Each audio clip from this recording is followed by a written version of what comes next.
Vous vous êtes lancé dans cette aventure, ok, c'est super, vous allez bientôt commencer vos révisions.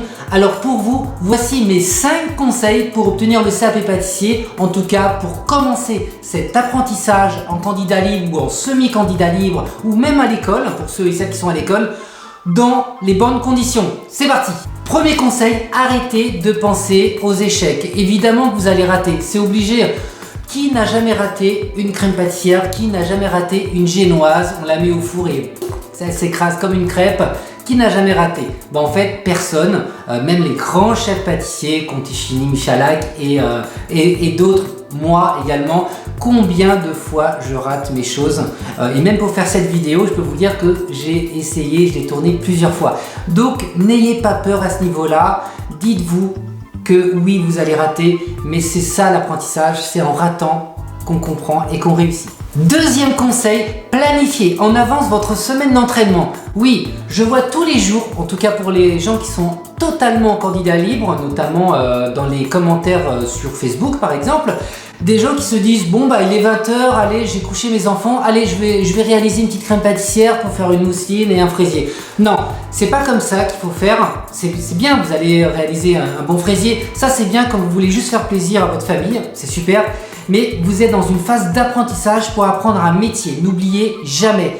Donc du coup, par rapport à ça, il faut être organisé et pour cela, planifiez-vous vos entraînements en avance, que vous soyez à l'école, en semi-candidat libre, en formation avec moi ou avec d'autres pâtissiers, ou totalement en candidat libre, et donc vous vous aidez des groupes Facebook ou des livres ou des vidéos sur internet, c'est très bien.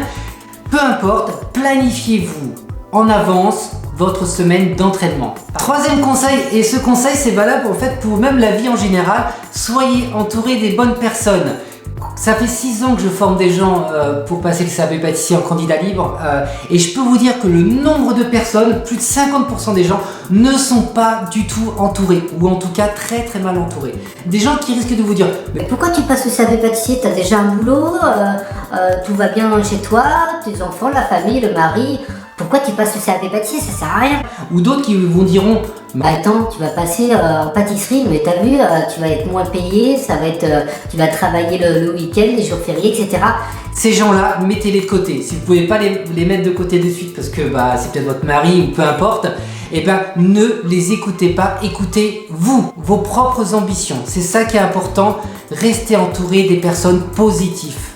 Allez sur les groupes Facebook par exemple, mais si vous voyez des commentaires en disant ouais c'est nul ce que vous faites ou quoi que ce soit, zappez, ne perdez pas votre temps à répondre à ce type de commentaires, ça ne sert à rien, c'est des gens négatifs.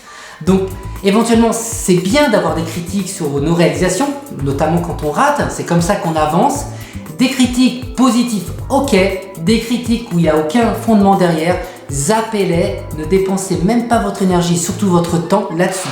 Quatrième conseil, restez concentré dans vos tâches d'entraînement. C'est-à-dire, je le vois très souvent également, il y a des gens qui sont en train de faire la crème pâtissière pour également une génoise, c'est très bien, mais en même temps, ils regardent la télé ou ils sont en train de s'occuper du petit qui n'est pas encore couché, ou alors ils sont en train de discuter au téléphone avec une copine parce que c'est le moment après le travail où elles peuvent parler avec des amis. Ok, très bien.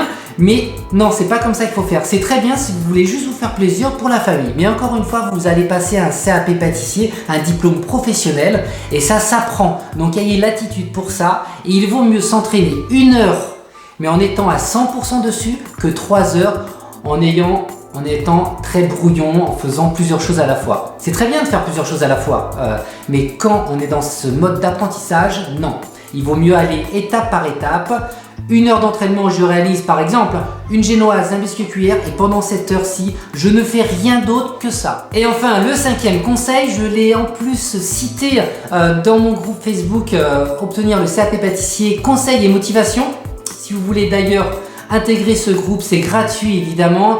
Vous avez juste à cliquer sur le petit symbole Facebook sur la chaîne YouTube et en fin de compte, moi ou Thiago ou une autre personne, un autre modérateur validera votre demande et vous pourrez donc communiquer avec moi et avec les autres directement sur le groupe. Sachant que je vais bientôt réaliser également des directs via le groupe, notamment il y a la première date qui est le 3 septembre, donc n'hésitez pas à y aller, c'est gratuit, c'est pour vous et si ça peut vous aider, c'est nickel. C'est comme ça en même temps qu'on constitue un réseau. Alors voilà pour ça. Donc pour ce 5e conseil, et le dernier en tout cas d'aujourd'hui, c'est évidemment noter sur une feuille ou dans un coin de votre tête pourquoi vous allez passer le CAP pâtissier. C'est très important de savoir pourquoi on va le passer. Pourquoi? Parce que dans l'année, vous allez avoir des moments de doute et dans ces moments de doute, c'est très important de se dire ok, alors attends, là c'est compliqué, mais je regarde sur une feuille, je le passe pour changer de vie, je le passe car je compte ouvrir une boutique, je le passe pour je ne sais quelle raison, vous avez vos propres raisons, donc notez-la et n'oubliez jamais pourquoi vous faites les choses, pourquoi vous allez passer le CAP pâtissier et ça va vous aider de ne jamais abandonner. Voilà pour la première des minutes conseils. En tout cas, n'hésitez pas de partager autour de vous pour ceux et celles qui ont envie de changer de vie, que ce soit pour le CAP pâtissier ou pour un autre métier. Ces conseils sont valables pour tous. Abonnez-vous à ma chaîne pour être au courant dès que je publie une vidéo et en tout cas, je vous dis à très bientôt avec grand plaisir et ne lâchez rien. Salut, ciao!